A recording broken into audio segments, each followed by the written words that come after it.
आज रूस यूक्रेन हमले का 9वां दिन है, तो वहां की पूरी कवरेज रिपोर्ट आपके लिए लेकर आए। तो चलिए शुरू करते हैं। रूसी फाइटर जेट की यूक्रेन के चौथे स्कूल पर भी बमबारी, बच्चों के प्लेग्राउंड में मिसाइलें भी गिरी, चेरनिहिव में 47 की मौत। रूस यूक्रेन के बीच 9वें दिन भी जंग जारी रही। रूस सेना ने जेपोरिया के न्यूक्लियर प्लांट पर कब्जा कर लिया। इसके पहले वहां गोलाबारी हुई, जिससे प्लांट में आग लग गई। रूस सैनिकों ने प्लांट की एडमिन और कंट्रोल बिल्डिंग पर कब्जा कर लिया। चेरनिहिव में रूस हवाई हमले का कर रहा है और अब तक इन मामलों में 47 लोगों की मौत हो चुकी है। फाइटर जेट ने तमाम अपीलों के बावजूद स्कूलों पर हमले बंद नहीं किए। अब से कुछ देर पहले ही रूसी फाइटर जेट ने जायमोटोरिया में एक मिडिल स्कूल पर हमला किया। स्कूल की बिल्डिंग तबाह हो गई। इसके कुछ देर पहले ही स्कूल के प्लेग्राउंड में भी मिसाइलें गिरी।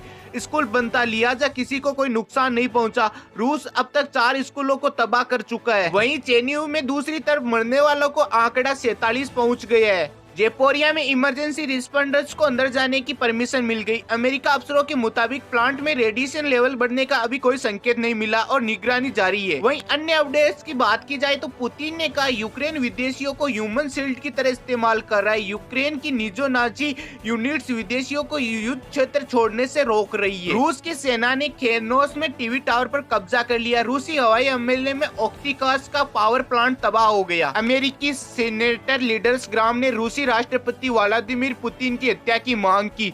गूगल और स्ट्रीप एडवाइजर ने बेलारूस और रूस के यूक्रेन में नक्शे स्तर होटलों का रिव्यू कर रही वॉर न्यूज को भी ब्लॉक कर दिया। यूक्रेन के राष्ट्रपति जेलेंस्की ने कहा कि पिछले एक हफ्ते से 3 बार जान से मारने की कोशिश की गई है। वहीं यूएन ने कहा कि 10 लाख यूक्रेनियों को वतन छोड़कर दूसरे देशों में शरण लेनी पड़ रही है। रूस यूक्रेन जंग के दौरान रूसी सैनिकों के खिलाफ बोलने वाले 15 साल की सजा होगी। रूस की संसद में इसके लिए कानून पारित किया गया है। यूएन ने कहा कि यूक्रेनियों को हमले से 209 नागरिकों की जान गई है, 1500 से ज्यादा घायल हुए। इस बीच पोलैंड में भारतीयों को लेने के लिए केंद्रीय मंत्री जनरल वीके सिंह ने जानकारी दी कि कीव में एक और भारतीय छात्र को गोली लगी है, जिसका इलाज चल रहा है। दूसरी ओर परमाणु आतंक का सहारा ले रहे हैं रूस और जेलेंस्की। यूक्रेन के राष्ट्रपति जेलेंस्की ने कहा कि पुतिन चेरनोबिल में परमाणु दुर्घटना जैसी दूसरी घटनाओं को अंजाम देने का चाहते।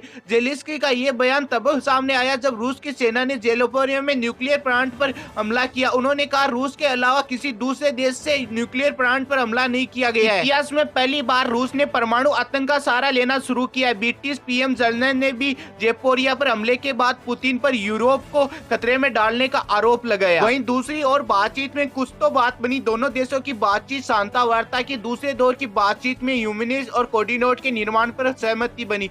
इस कोऑर्डिनेट के तहत युद्ध क्षेत्रों के लोगों के बीच भोजन और दवा पहुंचाने का काम किया जाएगा।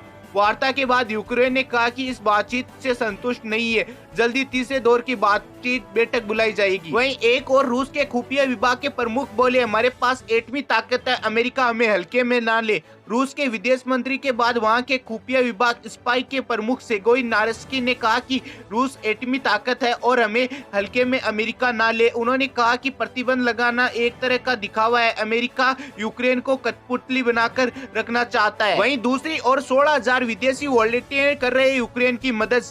जेलेंस्की ने कहा कि रूस हमले के खिलाफ सेना के साथ साथ 16,000 विदेशी वॉलंटियर भी मोर्चा थामा है। उन्होंने दुनिया के और भी लोगों के साथ देने की अपील की। ये वीडियो मैसेज में जेलेंस्की ने कहा कि हमारे पास खोने के लिए कुछ भी नहीं रहा सिवाय आजादी के। वहीं जंग के दौरान पुतिन के प्रेस सेक्रेटरी सहित 66 नागरिकों के वीजा पर अमेरिका ने लगाया बैन। जंग के बीच अमेरिका ने शुक्रवार को रूस पर एक नया प्रतिबंध लगाया। व्हाइट हाउस ने बताया कि पुतिन के प्रेस सेक्रेटरी देश मंत्री पेलोस्को सहित 66 नागरिकों के वीजा पर बैन लगाया गया है। इससे पहले अमेरिका ने रूस के डिफेंस एक्सपोर्ट पर भी प्रतिबंध लगाया था। वहीं एशियन एक्सपोर्ट इन्वेंट्री बैंक ने रूस को और बेलारूस से जुड़े कारोबार को सस्पेंड कर दिया। इसके अलावा अमेरिका ने यूक्रेन के लोगों को टेम्परेरी प्रोडक्ट स्टेटस देने का फैसला किया। इसके यूक्रेन के नागरिक देश में 18 महीने तक किसी भी रोक टोक के रह सकते।